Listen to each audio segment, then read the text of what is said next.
فرض نماز کے بعد اجتماعی تکبیر کہنا کیسا ہے جو بقرعید میں کی جاتی ہے؟ دیکھیے، عید الفطر اور عید الاضحیٰ میں جو تکبیرات پڑھی جاتی ہیں، اللہ اکبر، لا الہ الا اللہ، اللہ اکبر وللہ الحمد، ان تکبیرات کے بارے میں سوال ہے کہ فرض نمازوں کے بعد اجتماعی شکل میں یہ تکبیرات مسجد کے اندر سلام پھیرتے ہی پڑھی جاتی ہیں۔ یہ طریقہ درست نہیں ہے۔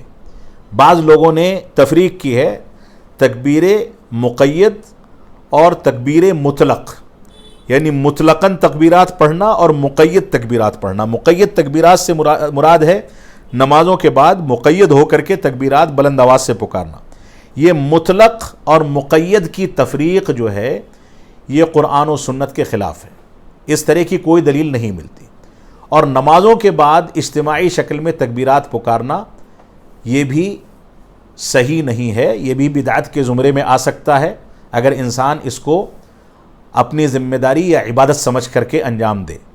لہٰذا تکبیرات پڑھنے کا طریقہ یہ ہے کہ انسان چلتے پھرتے اٹھتے بیٹھتے تکبیرات کو اپنی زبان پر جاری رکھے۔